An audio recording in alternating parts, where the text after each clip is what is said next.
Hello? I saw you call me multiple times. Is something wrong?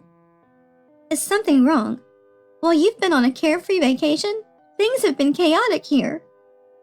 What? What happened? I can't understand if you just yell at me all of a sudden. You should know, we're in the middle of a funeral. A funeral? Is it your dad? Just come home quickly. Tell Emily who's next to you the same. What? What are you talking about? Just come home and regret it, you awful man. I hung up the phone on my terrible husband, Eric, who was probably enjoying a getaway during my father's funeral. I can't wait to see his face when he comes back. I want to send him straight to hell. I'm a 31-year-old housewife. I've been married for 6 years to Eric. We met when I was working as an office lady, and he was in sales at one of our clients. We started dating after he approached me during several business interactions. I was attracted to his confidence and freedom, and we got married. 2 years ago, we were blessed with our daughter, Lily. At Eric's request, I quit my job and became a housewife. Unfortunately, we lived quite a distance from my parents, so they don't get to see their adorable granddaughter often. Lily, who just turned 2, seems to have entered the toddler tantrums phase. She's the perfect example, refusing to do this and that. I'm getting exhausted dealing with Lily, but Eric has completely thrown childcare responsibilities onto me. I bust my ass working to bring home the bacon, so you handle things at home, he says. It turns out his attitude is influenced by his high-handed father. Of course, I'll handle most of the housework and childcare, but I want you to help a bit. Lily deserves to spend time with her dad, too. Do you want to help me with my job? It's not fair if I have to do both. Why do you think you became a housewife? I couldn't entirely disagree with Eric, so I didn't argue further. Lately, he's been coming home late from work, and sometimes doesn't come home on weekends. We've been arguing more, as I'm tired from dealing with Lily's tantrums, and he's exhausted from work. And then there's another source of stress. My sister Emily, who's 2 years older. Hey, how are you? Sorry, but can you look after the kids this weekend? Again? You pushed them onto me last time. I'm not your personal babysitter. Come on, I took care of you a lot when we were younger. Consider it a thank you. Once in a while is fine, but not multiple times a month. I need a break too. Well, you're a housewife. You'll be fine. Don't complain too much or Eric will get mad. See you this weekend. And so she railroaded me again. I always end up taking care of my 3-year-old nephew, Ken, who is innocent in all this. Emily doesn't seem to be getting along with her husband, and since their divorce last year, she's been raising their child alone. Well, more like I've been raising him half the time, because she often leaves him with me over the weekends. And now it's Friday morning, the day before I have to take care of Emily's child. Though I've gotten used to it, Lily and Ken often fight, as they don't get along well. I was eating breakfast, feeling a bit down, when I asked Eric for some advice. Hey, Emily asked me to watch her kids for 2 days starting tomorrow. Mind taking them somewhere fun? I'm worried Lily and Ken might fight if we just stay home. Huh? Didn't I tell you? I'm going on a trip with my colleagues from work tomorrow.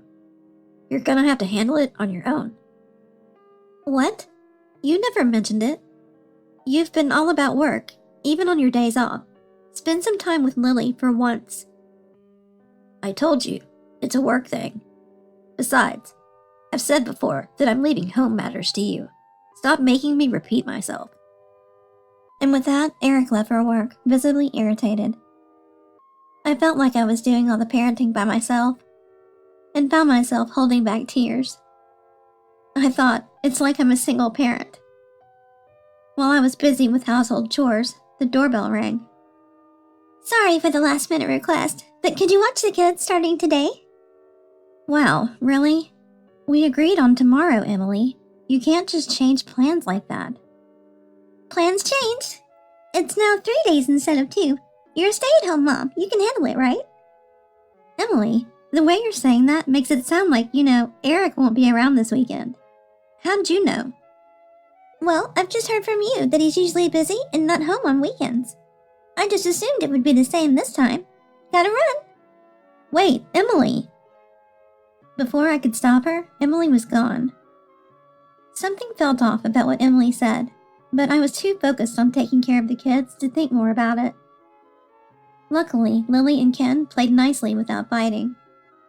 Just when I thought I could get through these 3 days, I got a call from Mom. It's a call from Mom. I answered the phone, thinking it was unusual.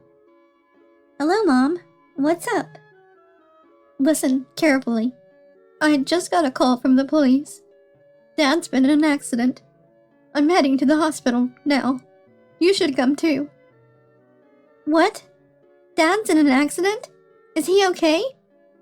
Just come as fast as you can. I'll let Emily know. With a growing sense of dread, I quickly got Lily and Ken into the car and headed to the hospital.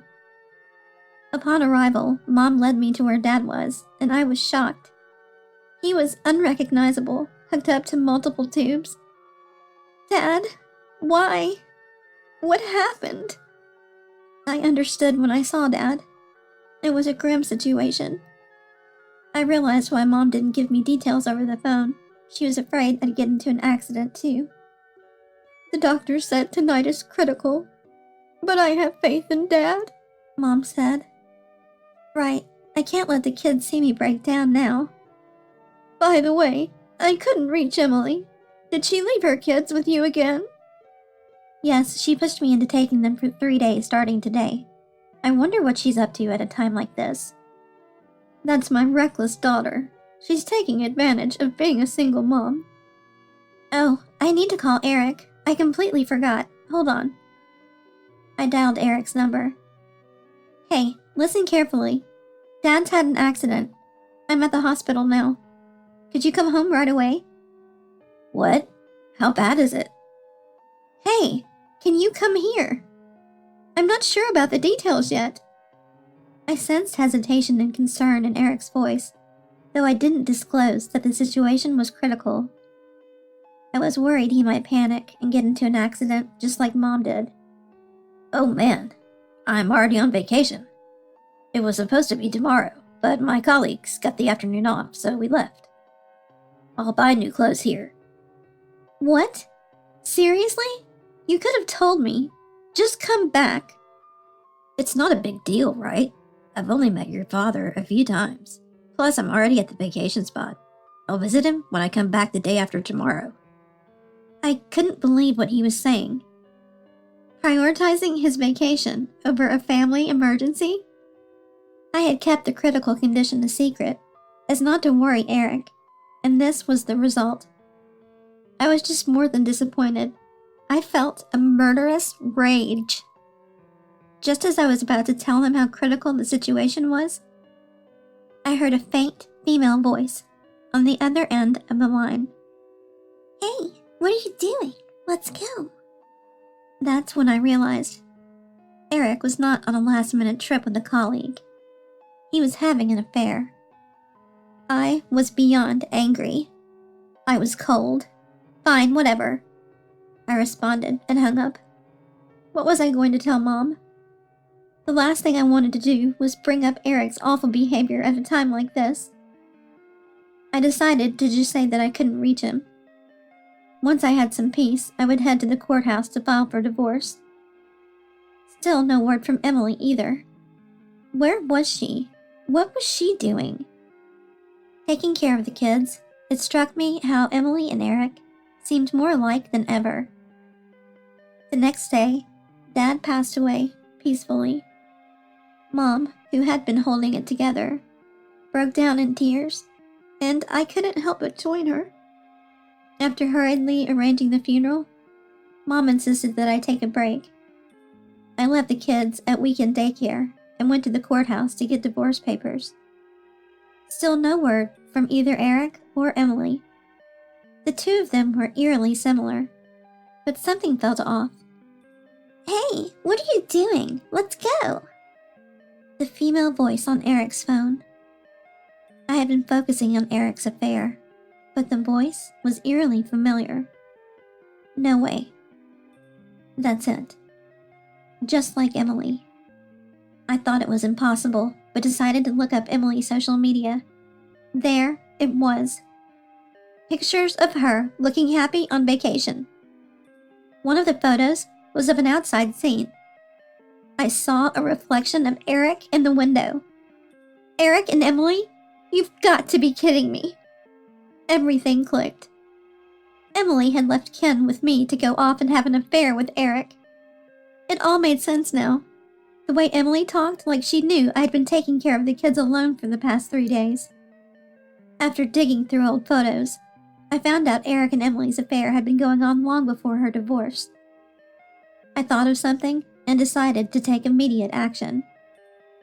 I kept calling Eric multiple times before the funeral began, but he wouldn't pick up. Well, everything's set on this end, so they can come back whenever.